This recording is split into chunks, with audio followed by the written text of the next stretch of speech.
aseguran que la aplicación no está funcionando, que se están escogiendo proponentes que no cumplen con los requerimientos y digamos que hay unas series de acusaciones referente a veto. Entonces yo quisiera conocer como su versión al respecto. Lo primero es, digamos, en la vigencia 2021, en la selección de operadores, pues no está exenta de reclamos y de denuncias de corrupción, como me imagino debe haber cada año, pero esta vez, digamos que se está contando con veto, que se supone que es una selección libre de subjetividades, de corrupción. Yo quisiera saber su postura de por qué cree que se están, pues, estas denuncias o esos reclamos de estas madres y el sindicato.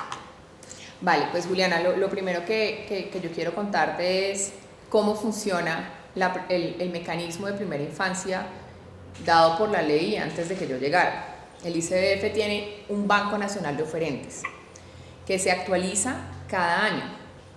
El Banco Nacional de Oferentes se constituyó en el año 2019, quedando en firme el 11 de marzo del 2020.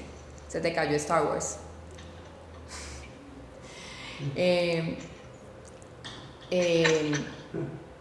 Listo, entonces en ese banco, cuando se hace la actualización de ese banco, se establecen unos criterios y quedan seleccionados. Para este momento hay 1.426 fundaciones, organizaciones que están habilitadas para operar en la primera infancia, ¿vale? Como tú bien sabes, por los principios generales de la contratación estatal, en ninguna entidad del Estado hay derechos adquiridos. Y cada año se abre la contratación para que de ese banco puedan entrar a operar las fundaciones, organizaciones que sean seleccionadas. ¿Cómo funcionaba históricamente? Funcionaba que se seleccionaba de ese banco de una manera, dicho por los medios de comunicación de manera reiterativa, dicho por varios exdirectores del ICBF y exdirectoras, de manera no transparente y un poco subjetiva, porque se podía seleccionar del universo total del banco las fundaciones que se creían o se consideraban pues que debían operar en el territorio. Entonces, al conocer todo este triángulo y esta triada histórica de denuncias frente al ICBF por la subjetividad de la selección de un banco, en donde todos están habilitados, quiero decir, aquí tomamos la decisión de traer la tecnología con unos criterios muy específicos, unos criterios que van desde criterios de 4 criterios de verificación, 4 criterios de selección y 3 criterios de desempate.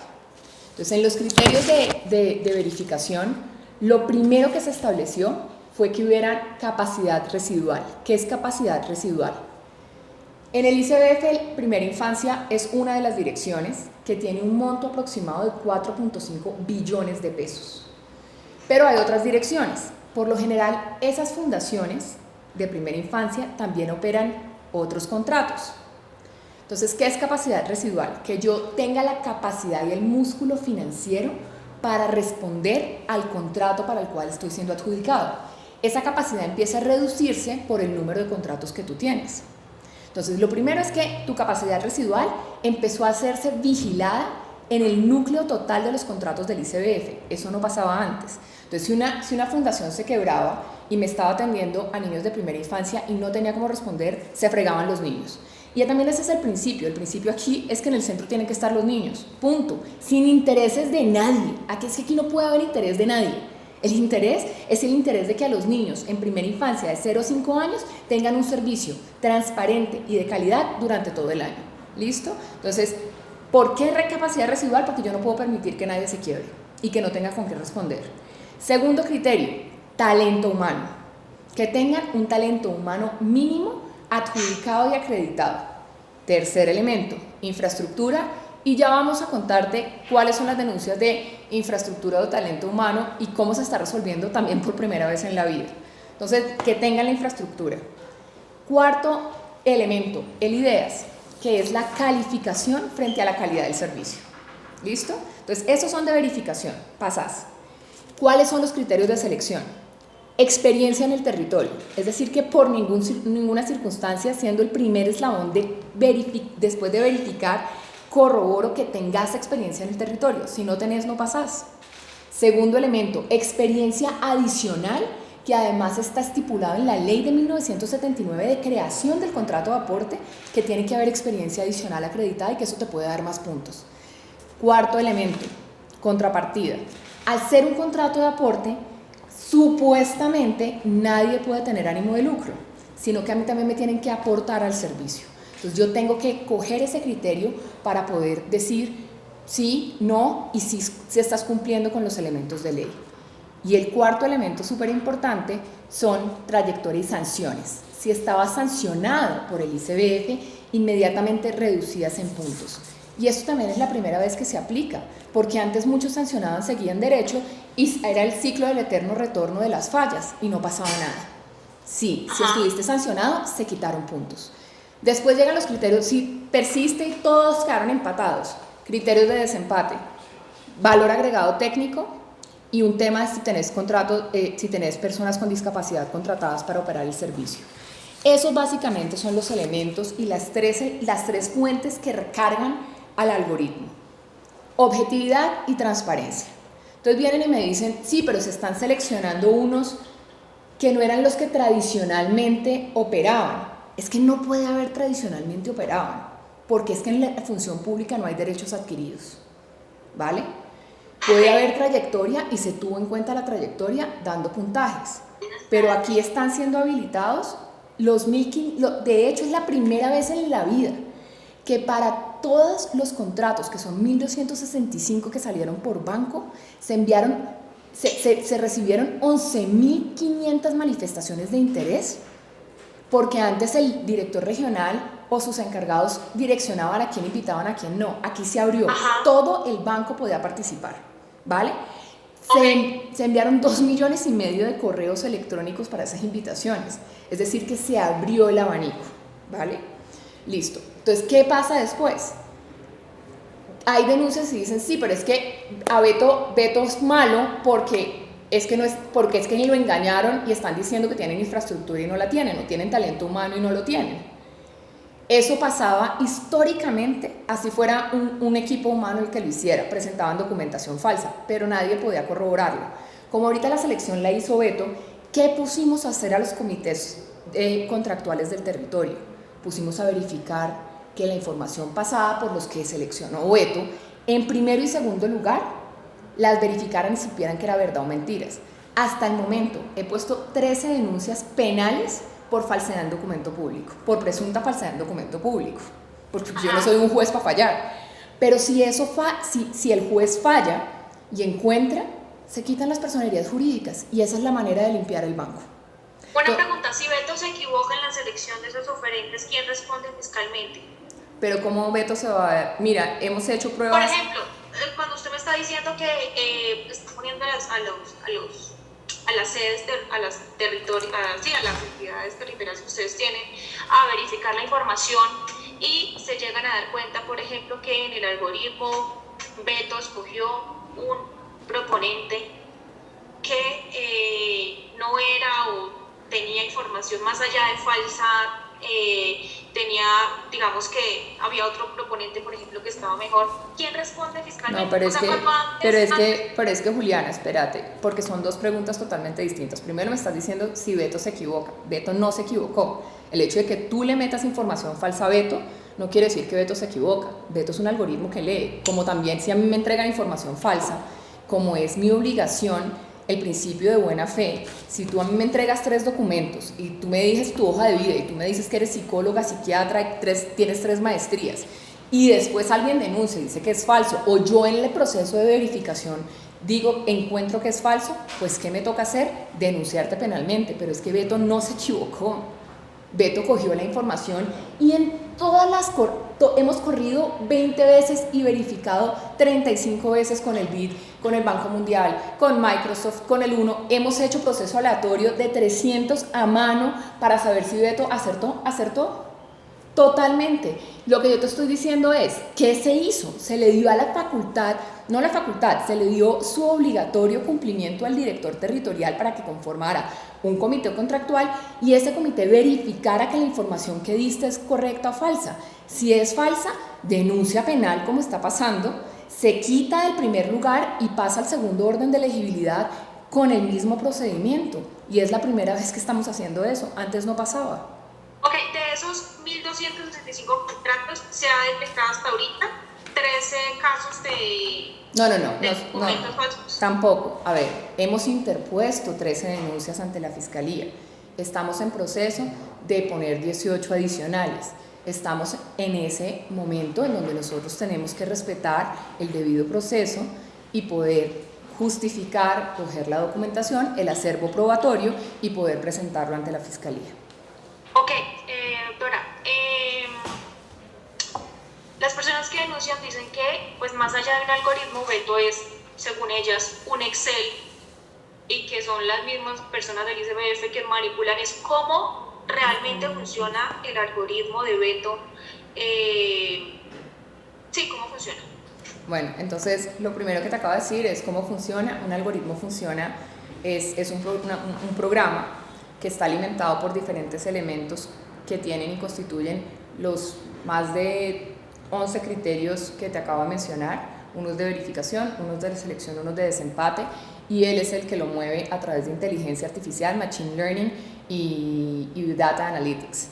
Eso está vigilado por el C4 o D4 de la policía, yo no sé cómo se llaman ellos, de la policía, está vigilado por la Policía de Delitos Informáticos, está vigilado y auditado por todo el escrutinio de la parte de Mintic que está revisando y tiene además el acompañamiento, vuelvo y te repito, de Banco Mundial, BID, de todo el mundo que tiene los ojos encima.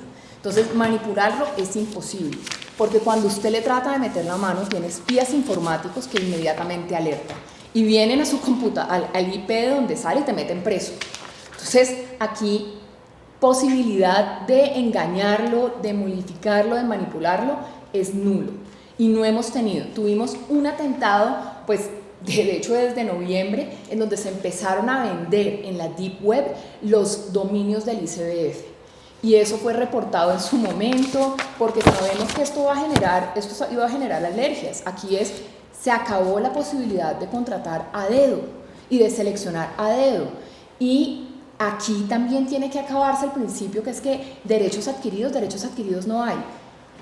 Derechos adquiridos en el Estado no hay. De acuerdo, dos preguntas. ¿En cuánto tiempo se elaboró esta inteligencia artificial para el ICBF? Y dos, estas entidades multilaterales que usted menciona, Banco Mundial, todas las entidades, ¿están participando a través de contratos administrativos, de convenios? ¿Cómo están participando ellos? Bueno, desde que yo llegué, que empezamos a estudiar todas las denuncias que había alrededor de la contratación de la primera infancia, se empezó a trabajar en un algoritmo. Se empezó a trabajar de la mano además del consejero presidencial para la transformación digital, Víctor Muñoz, y obviamente del viceministro Tix. Todo esto se empezó a hacer y se constituyó una mesa de expertos que no tienen convenio, no tienen contratos, es porque en su función y en su haber tienen la función de acompañar al Estado en los diferentes. Entonces, si vos te vas al manual de Naciones Unidas firma una carta de intención cada 4 años con el gobierno y dicen que lo va a acompañar. Y parte del rol de UNICEF es acompañar en el perfeccionamiento de la atención a la primera infancia, que es de los niños de 0 a 5 años. Nosotros tuvimos el acompañamiento, por fortuna, del Banco Mundial de Verónica, que además es la experta de América Latina para todo el tema de primera infancia, y de Andrew Morrison, que es además el Senior Advisor del BID para primera infancia, que ni siquiera vive aquí, vive en Ecuador, y han estado acompañando desde la creación, la modificación y hasta la supervisión de que las cosas se estén haciendo de manera correcta. Entonces, esto ha sido un tema de fondo y académico que ha sido acompañado por los mejores. Cuando empezamos a buscar además quién iba a construir y manejar el algoritmo, nos fuimos a Colombia Compra Eficiente. Y con Colombia Compra Eficiente tuvimos el concurso de Microsoft, de Oracle, de Amazon y de Google. O sea, de los mejores. Aquí no estábamos diciendo, vamos a mirar cómo se hace in-house. Lo primero que dijimos es, no es in-house. Vamos a que esto lo construyan los mejores y vamos a blindarlo. Entonces, o sea, todas estas empresas presentaron sus propuestas para Sí. hacerlo. Desde Colombia Compra Eficiente se presentaron sus propuestas y se eligió a Microsoft. Ok, se han invertido, tengo entendido, 585 millones y este año se va a hacer una adición de más de 200 millones de pesos. ¿Para qué es esa adición?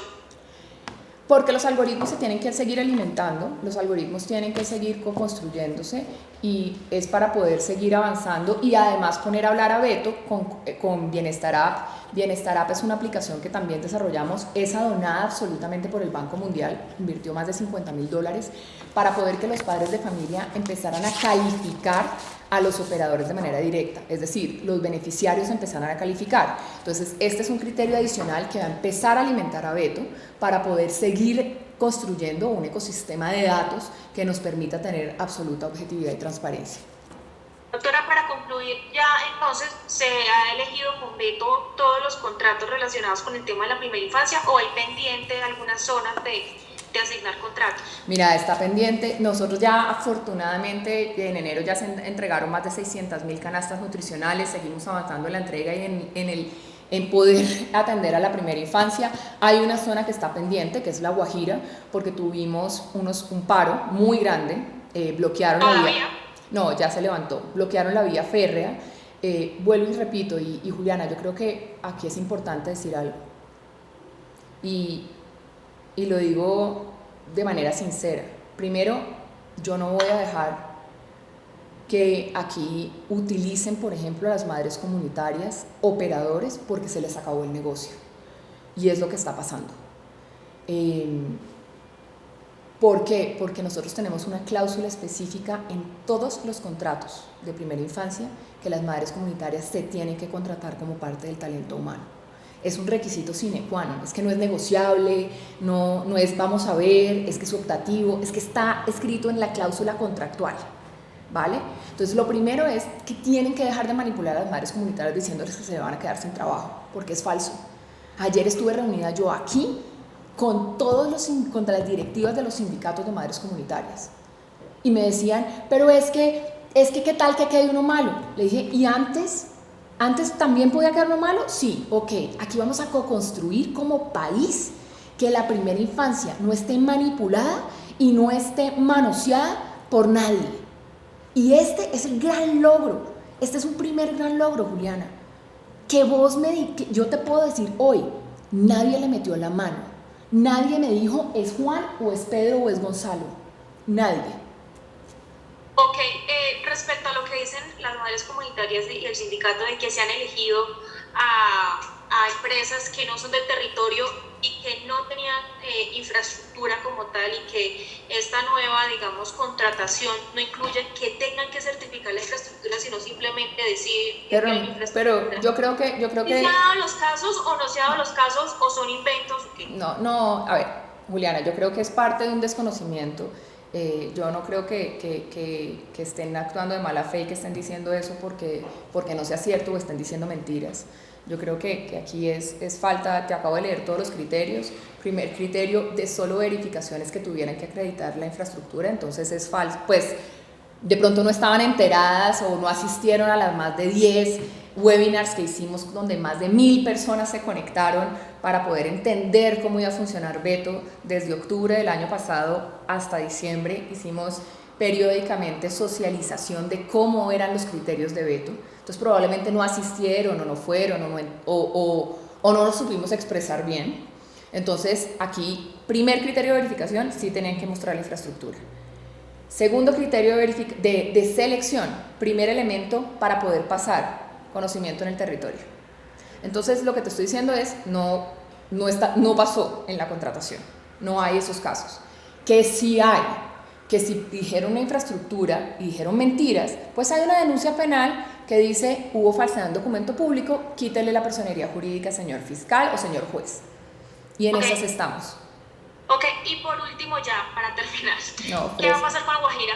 Que digamos que ellos alegan un tema de derechos, de diferencias, el tema étnico también. ¿Ahí qué va a pasar? ¿Se va a seguir el contrato con Beto o se va a aplicar otra metodología? Mira, el año pasado se dio un ratio de una rata del 70-30 por ciento por veto, 30% por contratación directa, dado el 1, 2, 3, que son los mecanismos para contratar con comunidades étnicas. Este año se mantiene la rata en sistemas muy parecidos, en elementos muy parecidos, y una de las razones por las cuales se mantiene ese ratio es porque las autoridades indígenas y las asociaciones se presentaron a veto, ayudaron a construir a veto. La función pública se co-construye con el constituyente primario y con los funcionarios públicos. Y aquí ellos no solamente participaron, manifestaron interés, subsanaron, sino que se sometieron a las reglas del juego. Pero en el momento que algunos de ellos no quedaron seleccionados, van y bloquean. Y es entendible. Entonces, ¿qué estamos haciendo? Estamos diciendo, vamos a revisamos procesos, revisamos las observaciones. En La Guajira hay muchos de los casos donde hubo falsedad en documento público, están denunciados penalmente, ganaron los de segundo orden de elegibilidad, y lo que sí se está haciendo, para que quede claro en La Guajira, es que lo que encontramos al lado del señor gobernador era una lista de espera muy grande de niños y niñas entre 0 y 5 años que estaban esperando para poder entrar, y lo que hizo el gobierno fue ampliar los cupos para atender a más niños en La Guajira. Ok, vale, perfecto. Doctora Linda, muchas gracias por su tiempo. Juliana, encantada. Que esté muy bien, hasta luego. Chao.